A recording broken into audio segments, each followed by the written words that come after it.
Welcome to ஆத்மா. ஆண்டு கணக்கில் காதலித்து திருமணம் செய்தவர்களின் வாழ்க்கை மரணம் வரையிலும் பிரியாத காதலாகவே இருக்கிறது. ஆனால் இன்றைய காதல் மரபணு மாற்றம் செய்யப்பட்ட காதலாகவே உள்ளது. குறுகிய காலத்திலேயே வாழ்ந்து முடிந்து விடுகிறது. இங்கே மோகனின் காதலும் விதிவிலக்கல்ல. வாருங்கள் ஆத்மாவிற்குள் செல்லலாம். பணக்காரனை பார்த்த உடனே மனசை மாத்திக்கிட்டியா பிரியா? டே டு டே லைஃப்ல எல்லாமே மாறிட்டே இருக்கும்போது நாமளும் வாழ்க்கைக்கு ஏத்த மாதிரி நம்மள சேஞ்ச் பண்ணிக்கிட்டே தான் இருக்கணும் மோகன்.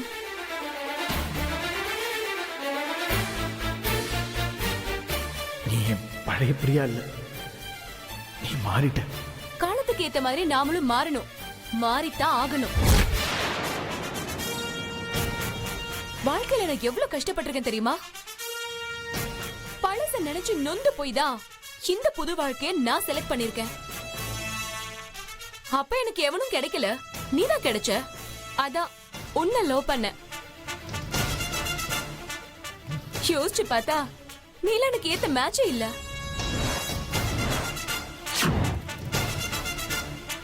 ஏன் பர்சனாலிட்டி எங்க, உன் பர்சனாலிட்டி எங்க? நான் உன்னை கல்யாணம் பண்ணிக்கிட்டு உன் கூட வாழ்ந்தா எல்லாரும் என்ன கேவலமா பேசுவாங்க. ஆனா என் ஓனரை கல்யாணம் பண்ணிக்கிட்டா என்ன பார்த்து ராயல் சல்யூட் அடிப்பாங்க. நீதான் என்னோட லவ்வர்னு சொல்றதுக்கு எனக்கு அவ்வளவு பெருமையா இருக்கு.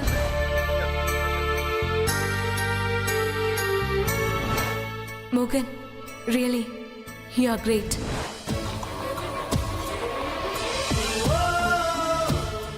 பிரியா, நீ இல்லாட்டி நான் செத்துருவேன்.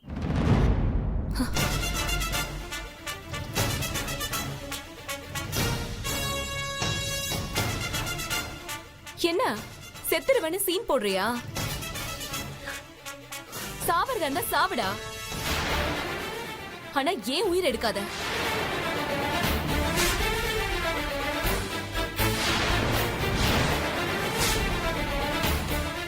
இப்படிலாம் பேசாத பிரியா. நீ ஆசைப்பட்டதெல்லாம் நான் செஞ்சு தரேன்.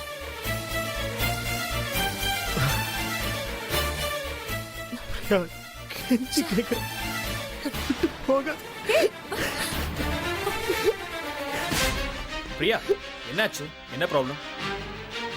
இவர் எங்க வீட்டு மாடியில குடியிருக்காரு. இவர்கிட்ட நான் யதார்த்தமா பழகிறத தப்பா புரிஞ்சுக்கிட்டு எனக்கு கல்யாணம் பண்ணிக்கோ இல்ல ஆசிட் ஊத்துருவேன்னு சொல்லி பிளாக்மெயில் பண்றாரு. நானும் எவ்வளவு தடவை சொல்லிட்டேன், ஆனா அது புரிஞ்சுக்கவே மாட்டேங்கிறாரு. கல்யாணம் பண்ணிக்கலன்னு சொன்னா என் மேல ஆசிட் ஊத்துருவாருன்னு எனக்கு பயமா இருக்கு சார். நீ வா பிரியா.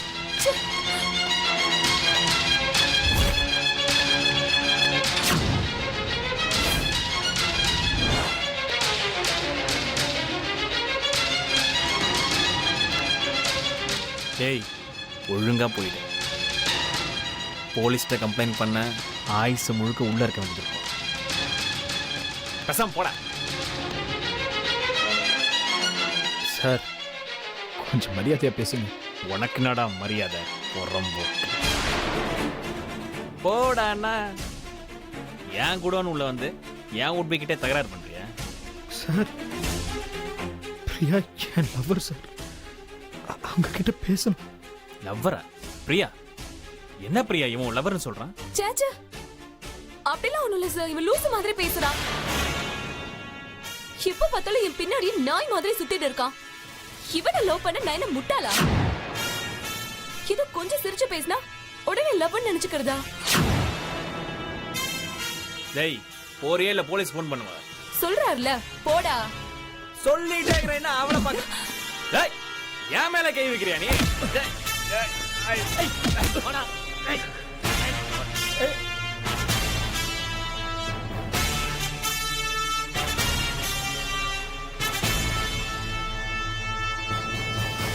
ஏய், இந்த பணத்தை கொடுத்து போய் வெளியே போடுங்கடா. பணம் வெளியே போடா.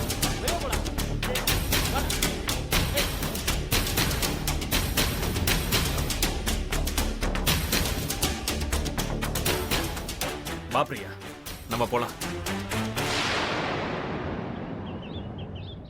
டே மோகன், இந்த பொண்ணுங்களே இப்படி தாண்டா.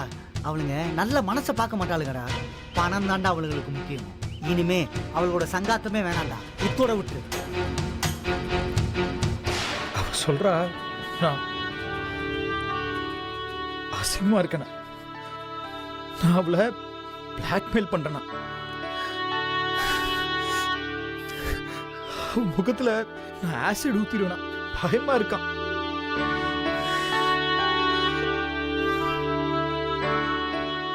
எல்லாரும் என்ன அடிச்சது கூட கவலைப்படலடா. லூஸ் மாதிரி பேசுறேண்ணா. பைத்தியம் மாதிரி அவ பின்னாடி அலையறேண்ணா. பிரியா, நீ இல்லாட்டி நான் செத்துருவேன்னு சொன்னதுக்கு செத்தா சாவுடா, சீன் போடாதன்னு சொல்றேன். டேய், இந்த உலகத்துல எல்லா பொம்பளையும் நம்பிடவும் முடியாது. இந்த காலத்து பொண்ணுங்களுக்கு நல்லவனை விட வசதியான பசங்களை தாண்டா ரொம்ப பிடிக்கும். இங்க பாரா, இவளனாலும் இவளை விட நல்ல பொண்ணு கிடைப்பாடா உனக்கு. டேய், எதுவும் யோசிக்காதடா. வாடா வாடா மோகன். மோகன் வா மோகன்.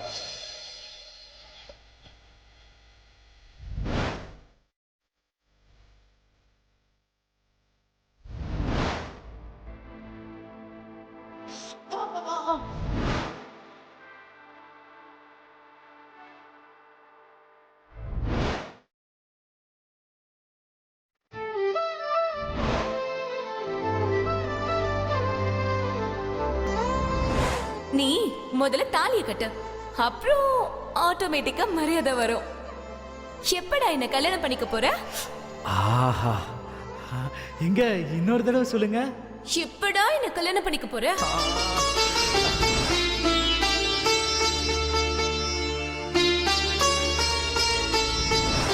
இத பாரு மோகன், இந்த உலகமே எதிர்த்தாலும் நான் உன்னை தவிர வேற எவனையும் கட்டிக்க மாட்டேன்.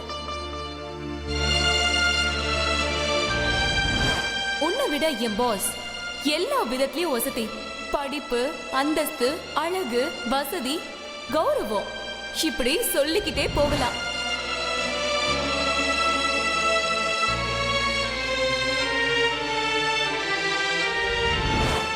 அதான் அவரை கல்யாணம் பண்றதா நான் முடிவு பண்ணிட்டேன்.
Excuse me sir.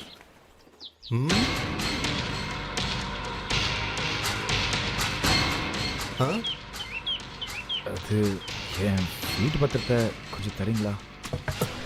எந்த வீட்டு பத்திரம்?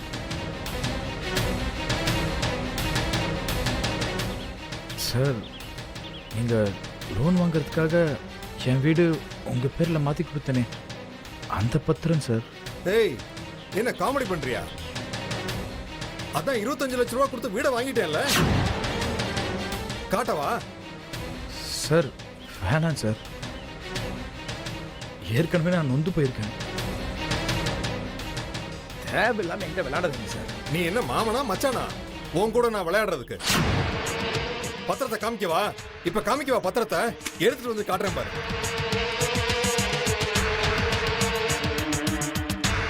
ஏய், என்னடா இது?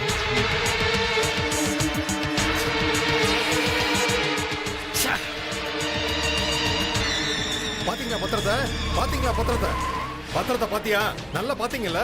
நல்லா பாருங்க. பத்திரத்தை நல்லா பாருங்க. என் பேர்ல தானே இருக்கு. பாத்தீங்கல்ல? ஏய், போனா போதுன்னு பாத்துக்கிட்டு இருந்தா எல்லா உதவியும் செஞ்சா எங்களுக்கு ஆப்பு வைக்க பாக்குறியா? ஆ? ஒழுங்கு மரியாதை பத்திரத்தை கொடுத்துரு, இல்ல தங்க அறுத்துருவேன். மணி சீன் போடுறியா? மௌன என் மேலே கை வைக்கிறியா? ரெண்டு பேரும் போட்டு தள்ளிடுவேன்டா. Sir sir sir sir sir sir please sir, தயவு செஞ்ச வீடு பத்திரத்தை கொடுத்துருங்க. என்ன கை வச்சலான்னு பாக்குறே நீ? ஏண்டா நீ சோறு தானே சாப்பிடுற? ஒரு தடவை சொன்னா தெரியாது? பத்திரத்தை தர முடியாது. உன்னால என்ன செய்ய முடியுமோ செஞ்சுக்கடா. அடையாளமே இல்லாத மோகனுக்கு கிடைத்த ஒரே அடையாளம் இந்த வீடு. பிரியாவின் தந்தை சத்யாவின் நயவஞ்சகத்தில் வீழ்ந்தான் மோகன். இனி மோகனின் காதல் திருமணம் கைகூடுமா? தற்கொலை எல்லாவற்றிற்கும் தீர்வாகாது. வலிகளை தாண்டி வாழ்வதே வாழ்க்கை. மோகனை ஒரு பாடல் காப்பாற்றியது. ஆனால் இங்கு பல உயிர்கள் வலி தாங்காமல் தற்கொலை செய்து கொள்கிறார்கள். இங்கு மோகன் தற்கொலை வேண்டாம் என்று முடிவெடுத்தான். ஆனால் விதி வேறொரு முடிவு எடுத்தது. அதை அவன் அறியவில்லை. என்னவென்று பார்ப்போம் வாருங்கள். சார் அப்படி சொல்லாதீங்க. உங்களுக்கு உதவி பண்ணதுக்கு நீங்க காட்டுற நன்றி இதானா? தயவு செஞ்சு கொடுத்துருங்க சார். அங்கிள் என்ன ப்ராப்ளம்? மாப்பிள 25 லட்சம் ரூபா கொடுத்து இவங்க வீட்டை ரெஜிஸ்டர் பண்ண மாப்பிள. இப்ப வீட்டை கொடுங்க, இல்லைன்னா எக்ஸ்ட்ரா 50 லட்சம் ரூபா பணம் கொடுங்கன்னு மிரட்டுறானுங்க மாப்பிள. என்னடா பிரியாவை கட்டிக்க முடியலன்னு மறுபடியும் வந்து பிரச்சனை பண்றியா? ஒழுங்கா பிரச்சனை பண்ணாம இந்த இடத்த விட்டு போயிடு, இல்லைன்னா நடக்கிறதே வேற. ஏய் மணி பேசாத, பேசி பிரயோஜனம் இல்லை. பத்திரத்தை எப்படி வாங்கணுமோ நான் அப்படி வாங்கிக்கிறேன். வா போலாம். வா.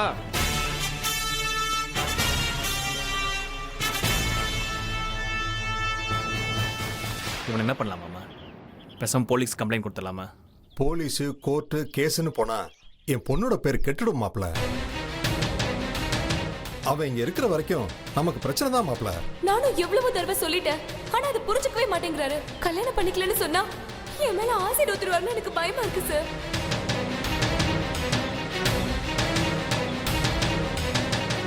நான் ஒன்று சொன்னா தப்பா எடுத்துக்க மாட்டேன். பேசாம அவன் சாப்டர் முடிச்சிடலாமா? மாப்பிள ஆமாம் மாமா, இது இருக்கிறவருக்கு ப்ராப்ளம் தான். நான் பார்த்துக்கிறேன், நீங்கள் கவலைப்படாதீங்க. ஒன்றும் பிரச்சனை வராதுல்ல? அதை பற்றி நீங்கள் கவலைப்படாதீங்க, நான் பார்த்துக்கிறேன். ஓகே மாமா. இந்த மாதத்தில் 2 நாள் முகூர்த்த நாள் இருக்குது. எந்த நாள் உங்களுக்கு வசதியாக இருக்குன்னு சொன்னீங்கன்னா அந்த தேதியிலே நம்ம கல்யாணத்தை வச்சுக்கலாம். நீங்க எந்த தேதின்னு சொல்லுங்க, அந்த தேதியிலே கல்யாணத்தை வச்சுக்கலாம். ஓகே மாமா, தேங்க்யூ.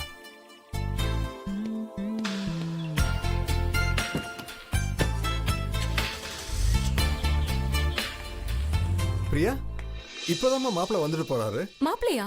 எதுக்கு? இல்லம்மா, இந்த மாசத்துல எந்த தேதியில கல்யாணம் வச்சுக்கலாம்னு கேட்டாரு. உங்க இஷ்டம்ப்பா. பிரியா, நீ பெரிய இடத்துல வாக்கப்பட்டு போற. இந்த சந்தர்ப்பத்தை மிஸ் பண்ணிடாத.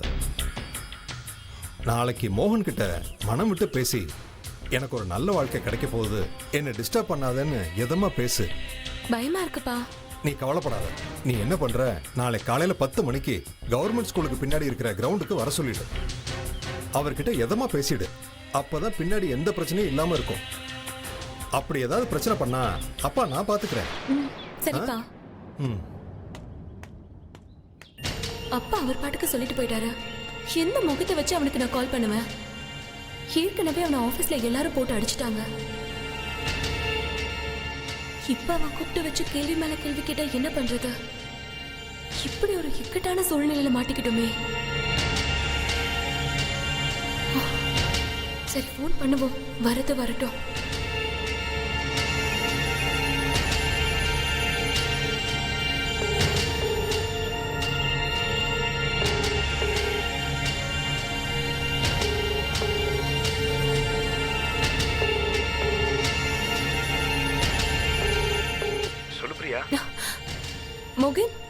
நாளைக்கு காலையில 10 மணிக்கு கவர்மெண்ட் ஸ்கூல் கிரவுண்டுக்கு வர முடியுமா? ஒரு முக்கியமான விஷயம் பேசணும், மறந்துடாத. ஓகே பிரியா. ம்.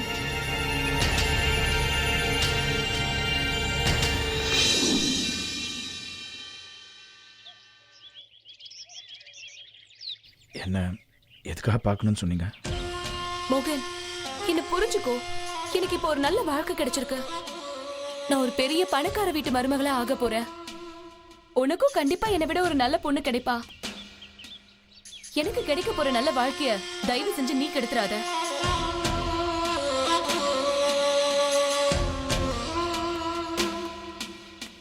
என் விஷயத்துல ஏதாவது பண்ணணும்னு நீ பார்த்த, நான் என்ன பண்ணுவேன்னு எனக்கே தெரியாது.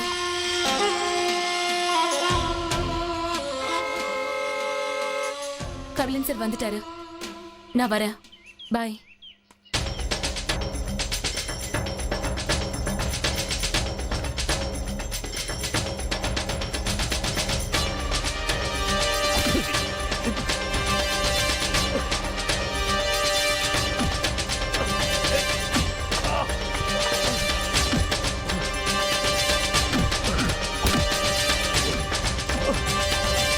பிரியா சீக்கிரம் உட்காரு.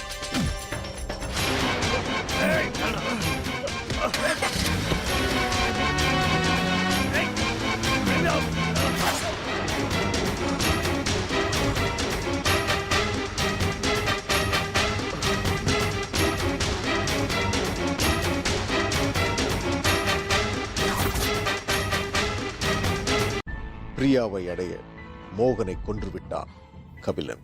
மோகன் செய்த ஒரே தவறு உண்மையான காதலை தவறான நபர் மீது வைத்தது. அதுவே ஒரு அப்பாவி உயிரை காவு வாங்கிவிட்டது. எல்லா பிரச்சனைகளுக்கும் மரணம்தான் தீர்வு என்று நம்பினான் கபிலன். ஆனால் ஒரு மரணத்தின் விளைவு ஆத்மாவின் ஆரம்பம் என்று கபிலனுக்கு தெரியவில்லை. சந்தோஷத்திற்காக அநியாயமாக இங்கு ஒரு உயிர் பறிக்கப்பட்டது. இல்லை இல்லை, எடுக்கப்பட்டது. பிரியாவின் நினைவுகளை சுமந்து கொண்டு நிற்கும் மோகனின் ஆத்மா அடுத்து என்ன செய்ய போகிறது? வலியை திருப்பிக் கொடுக்க ஆரம்பிக்கும் மோகன் ஆத்மாவின் ஆட்டம் இனிதான் ஆரம்பம். பார்க்கலாம்.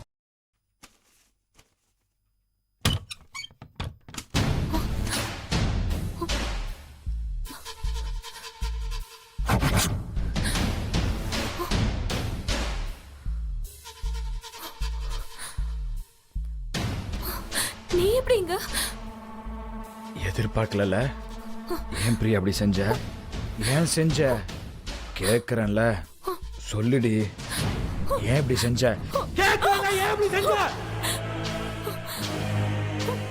போனா போதுன்னு உனக்கு வீடு கொடுத்தேன், வீட்டு செலவுக்கு பணம் கொடுத்தேன், உன் குடும்பத்தை நான் நல்லா பாத்துக்கிட்டேன்ல. ஏன் இப்படி செஞ்ச? என்னை விட பெட்டரா ஒருத்தன் கிடைச்சதும் என்ன போட்டு தள்ளிட்டு அவன் கூட செட்டில் ஆகலான்னு பாக்குறியா? நடக்காதுரி, நடக்க விட மாட்டேன். எனக்கு கிடைக்காத நீ வேற எவனுக்கும் கிடைக்க கூடாது. நீ உயிரோட இருந்தா தானே இப்பெல்லாம் ஆட்டம் போடுவ. உன் ஆட்டத்துக்கு எண்டு காடு போடுறேன்டி.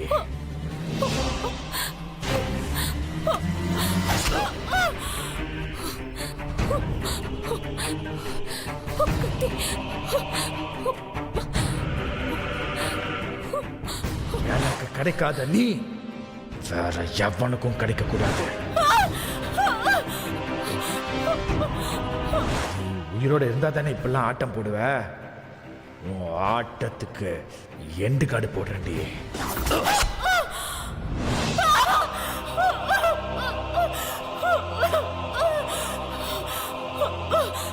பிரியா, என்னமாச்சு? என்னமாச்சு? என்னம்மா பிரியா, ஏன் இப்படி கத்துற? மோகன், மோகன் கத்தி, மோகன் கத்தி. மோகன் பா, கத்தி எடுத்து கொட்டிட்டப்பா, ரத்தப்பா. பயமா இருக்குப்பா. பிரியா, சும்மா அவனே நினைச்சுக்கிட்டு இருக்காதம்மா. அவனுக்கு சாகணும்னு விதி, செத்து போயிட்டான். நடந்ததை நினைச்சு கவலைப்படுறதை விட்டுட்டு நடக்க போறதை நினைச்சு சந்தோஷப்படுமா. பயமா இருக்குப்பா, ரொம்ப பயமா இருக்குப்பா. பயப்படாதம்மா, தைரியமா இரு. அப்பா இருக்கேன், நீ பாட்டுக்கு அம்மா கிட்ட உளற வைக்காத. அவளுக்கு தெரிஞ்சதுன்னா அவளே காரியத்தை கெடுத்துருவா. படுத்துக்கமா, நிம்மதியா தூங்கு.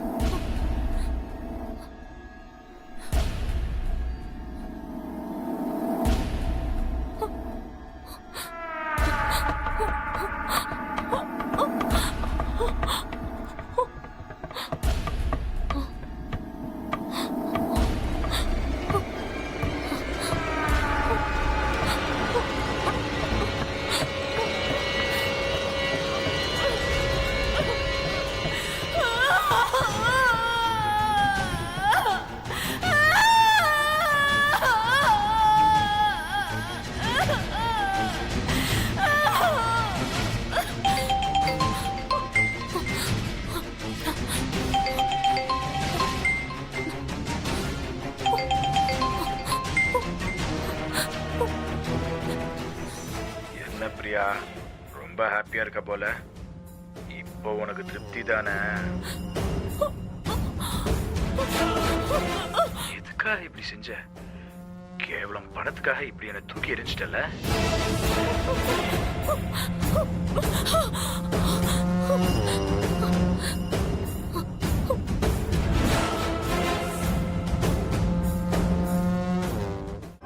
பிரியாவின் காதுகளில் கேட்டது மோகனின் குரல்தானா? ஆன்மாக்கள் எடுத்த எடுப்பிலேயே பழிவாங்குவதில்லை. அவர்கள் செய்த தவறை உணர எப்படியாவது அவர்களை தொடர்பு கொள்ள முயற்சிக்கும். பின்பு செய்த தவறுக்கு தக்க தண்டனை கொடுக்கும். போனில் தோன்றியது மோகனின் ஆத்மா. அது பிரியா முன் தோன்ற காரணம் என்ன? பிரியா இனியாவது செய்த தவறை உணர்வாளா அல்லது மோகனின் ஆத்மா திரும்ப வரும்?